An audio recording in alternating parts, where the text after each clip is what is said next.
My name is Steve Schwartz. I run the LSAT blog. I also host the LSAT Unplugged YouTube channel and podcast. As Angie said, I've been teaching the LSAT for quite a while now, since 2005, actually. I got into this back when I was on my own LSAT and law school admissions journey as a pre-law. It took me an entire year, but I ended up getting a 175 after a lot of struggle along the way. Started teaching the exam shortly afterwards. Never ended up applying to law school because I really just got so fascinated with this exam and so obsessed with it. It's so complex. I have so much respect for the people who make it and in just the level of complexity and detail in those exam questions. It's truly remarkable. And so I've been teaching the exam ever since. In 2008, and never ended up applying to law school myself. In 2008, I started the LSAT blog, where I've since posted well over 1,000 articles on everything LSAT and law school admissions. Then a couple of years ago, I got really into video. So I created the LSAT Unplugged YouTube channel, as well as the LSAT Unplugged podcast, where I'm releasing new episodes daily, if not multiple times a day, on everything LSAT and law school admissions. Last year, I spent a lot of time covering the recent changes from the LSAT being paper to digital.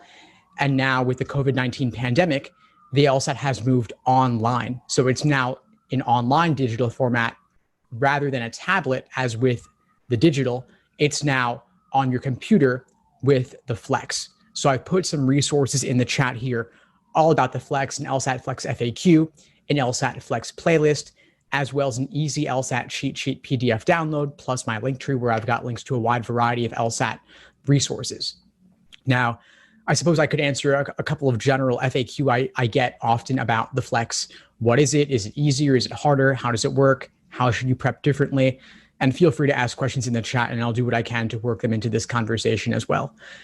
So the Flex is different in nature. Although the content of the exam has not changed at all, the format is different. So you've still got games, reasoning, reading comp. Everything is of equal difficulty. There's one logical reasoning section on the Flex, though, rather than two. So people will ask me, how does that change things? Is that LR section harder?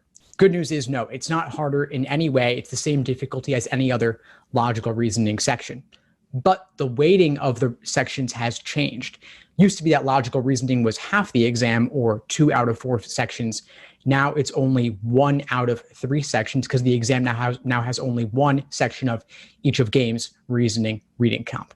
Meaning that logical reasoning has diminished in importance just a little bit, since every question is weighted the same, and now reading comp with the most questions is actually now the most difficult section of the exam. Now, we've had a few LSAT Flex administrations already. It was administered in May, June, July, and now the end of this month in August, it will be Flex once again.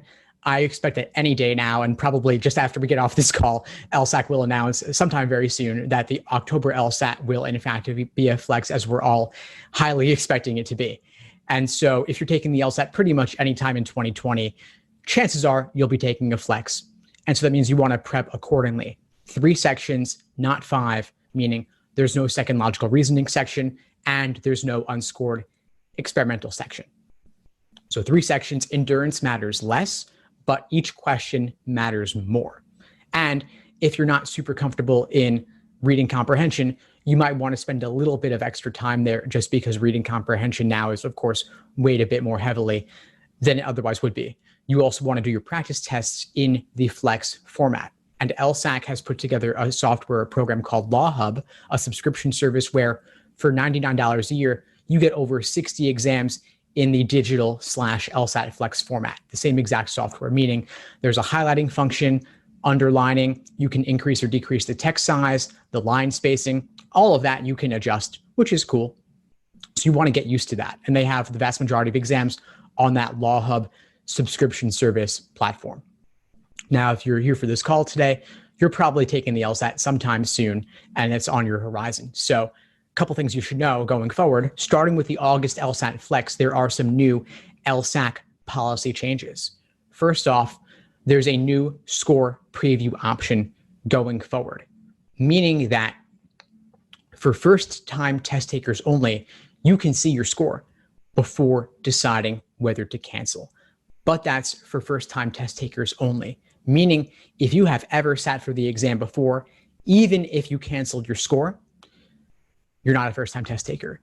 But if you are first-time, you get to see it before deciding whether to cancel, which in reality isn't a huge deal because law schools, with very few exceptions, do not average multiple LSAT scores.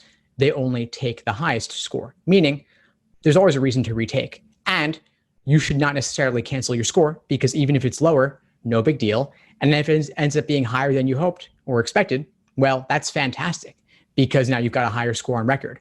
There is a fee for this service. It's $45 if you sign up for it and pay for it prior to your LSAT, and it's $75 if you decide later. And so I'm not really sure why they need to charge such high fees. I wish they wouldn't, but it is what it is. It's well worth that investment if it gives you even the slightest peace of mind.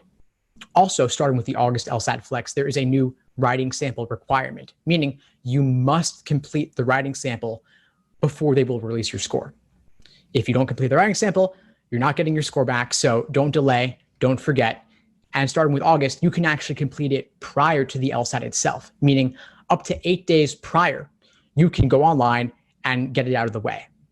Might not be your top priority because after all, it's not score compared to the actual LSAT, but you may want to do it as a break or just 3 days or so after the exam, you could do it then too, totally fine.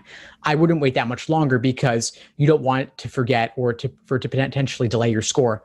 And so I wouldn't be doing it 7 a.m. the morning scores are released when scores come out at 9 a.m. because they might not process it or update their systems in time. But those are a couple of policy changes to be aware of. The last one I'll add is retake limits. There are new LSAT retake limits reinstated. For a couple of years, there weren't any retake limits at all, period, meaning you could take it an unlimited number of times. Then they instituted new ones last year, meaning 3 times in one testing year, testing cycles running from June to May of the following year, 5 times in 5 years, 7 times for life. And if you get a 180, you can't take it again, as long as you have a current score on record. Now, they removed those limits for the LSAT-Flex administrations up to this point. So the May, June, July, and August LSAT-Flex tests, those do not count towards retake limits. But starting with October, whether it's a flex or not, retake limits are reinstated. These don't affect that many people, but they're still good to be aware of.